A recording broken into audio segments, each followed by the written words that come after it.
Vamos falar também sobre o Vasco, porque no Vasco há novidades. Fernando Diniz é o novo técnico do Vasco, né? A diretoria se acertou com os empresários do técnico, havia uma divergência de valores, mas havia desde o princípio, né? E cheguei a dizer aqui no Troca de Passes que a vontade do Diniz era muito grande de se acertar com o Vasco.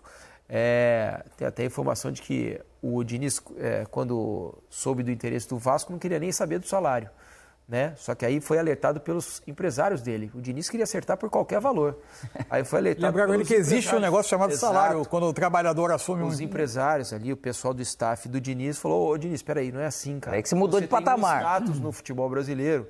Veja outros treinadores, né, com status parecidos, o quanto estão ganhando em outros clubes. Você não pode aceitar por qualquer coisa. Mas ele dizia, não, mas eu quero porque eu preciso de um clube no qual o presidente acredite no meu trabalho. Isso ele vai ter. E isso ele encontra no Vasco. Então era um desejo muito grande do Diniz treinar o Vasco da Gama nesse momento presidido pelo Pedrinho. Então chegaram a um acordo financeiro e o Fernando Diniz vai treinar o Vasco. Que o Diniz tem uma enorme capacidade de melhorar jogadores, isso todo mundo sabe. Agora, precisa ver qual será a capacidade do Diniz de melhorar esse time do Vasco com os jogadores, com essas características que o Vasco tem hoje. Porque eu, de antemão, assim, vendo o jeito do Diniz jogar, o jeito que ele enxerga o futebol, eu confesso que tenho dificuldade de ver esse Vasco jogando algo parecido com o que o Diniz idealiza nos seus times. Por uma questão realmente de qualidade técnica. Talvez ele, com a qualidade que ele tem de melhorar os jogadores, possa fazer com que isso me surpreenda. E vocês? Qual é a expectativa de vocês sobre a possibilidade de mudança de estado no time do Vasco com a chegada do Fernando Diniz? A sua questão é em relação ao quê? Saída de bola? A saída de bola, dos zagueiros? a qualidade técnica do meio para frente, por exemplo. Eu penso um pouco diferente, assim, sabe por quê?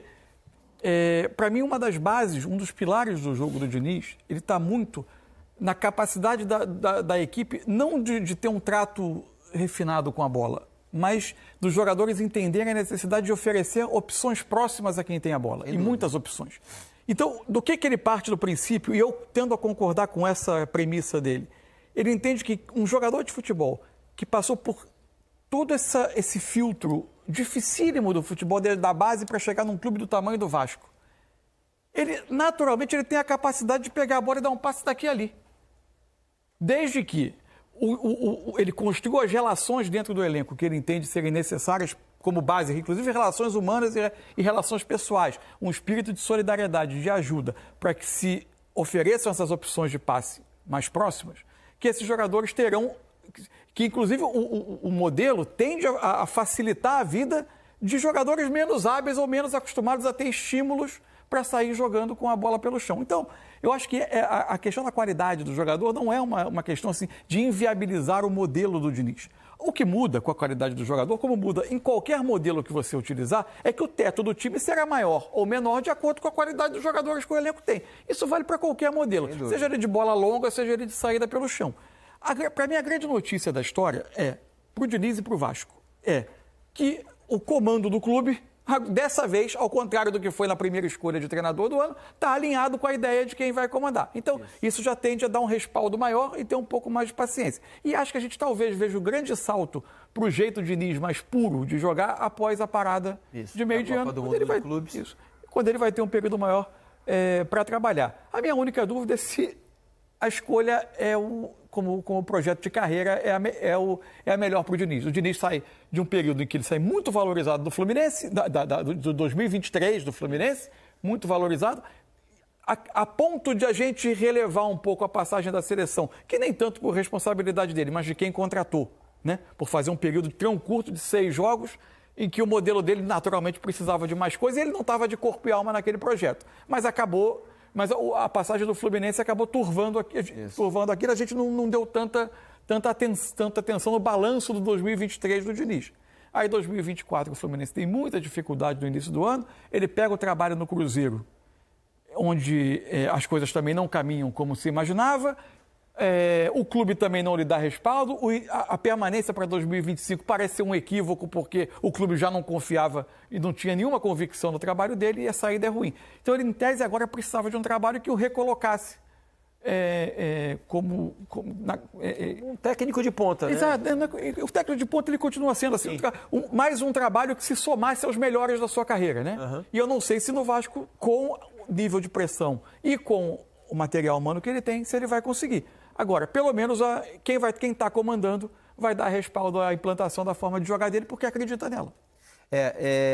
Eu queria te ouvir também, Alex, sobre essa escolha do Vasco pelo Fernando Diniz, o que você acha que ele é possível de fazer com isso? Eu acho que o primeiro ponto importante, assim, primeiro, lógico que ninguém está falando contra que o Vasco é um time grande que passa por momentos difíceis e que ter um profissional desse gabarito, vamos dizer, com essa chama de chegar no Vasco para poder fazer esses jogadores, esses profissionais, junto com a diretoria fazer dar certo, de repente, pelo menos potencializar até onde eles podem ir, né? Aí é o trabalho do dia a dia que vai dizer se vai chegar mais jogador, se não vai, mas todo e qualquer... O jogador tem que chegar, né?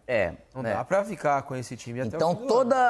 toda metodologia, ela tem, às vezes, algumas facilidades ou dificuldades para com esse elenco que tem o Vasco. Né? Se a gente pode dizer, como pode ser qualquer outro. Né? Aquele foi lá para o Cruzeiro com um grande investimento, teve dificuldades nisso. E pode ser que nesse Vasco ele consiga sim fazer, porque às vezes a maneira dele, a metodologia dele falar, dele se comunicar, dele trazer esse cara, ele vai, lógico, ele precisa conquistar muita coisa com esse Vasco, por causa dessa inconstância emocional, e seja tudo que for, dar segurança que não é fácil para um clube. Só que ele escolher nesse momento estar, igual você falou, e é relevante para mim, eu acho que ele quebra também algo que é o seguinte, não é o dinheiro que está guiando a carreira dele, né?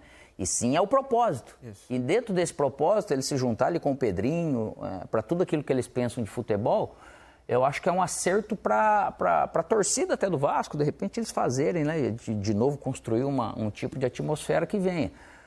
Precisa-se de tempo? Precisa. Pode ser que ele consiga algo também um pouco antes do que se imaginava, porque pode ser que ele coloque algumas coisas simples de uma maneira que esses jogadores consigam entender. Pode ser que ele mexa em algo até do Coutinho. Lógico que o Coutinho é um jogador, o Ganso é outro, mas esses meias ele embute, ele diminui um pouco o espaço de distância percorrida para esses caras, mas para eles participarem, para eles pensarem naquilo ali. Então, eu tô curioso para saber como que vai ser. Eu também tô muito. Né? Curioso, porque de repente a gente fica... É normal desse Vasco tão inconstante, a gente fala, poxa vida, qual o Vasco ele vai encontrar, até onde vai conseguir ir? E, de repente, esse Vasco, por mais que possa ter um teto que a gente não sabe se é mais baixo ou coisa, ele vai poder trazer algo para esse Vasco que, às vezes, seria só ele que queria trazer. E aí a gente tem que aguardar. Estava olhando aqui, por exemplo, a escalação. Lucão, Léo Matos, Ricardo Graça, Leandro Castan, Zeca, Bruno Gomes, MT, Marquinhos Gabriel, Morato, Nenê e Cano. Time ruim. Então, não é melhor que o de hoje. Não. Em nome. Esse time, o Diniz teve uma passagem estranha. É estranha no sentido de ser difícil de contar aquela ruim, história. com todo respeito, né? Mas é um time fraco. Tanto que teve uma dificuldade absurda, né? É evidente que ali era um time para a Série B, hoje é um time na Série A.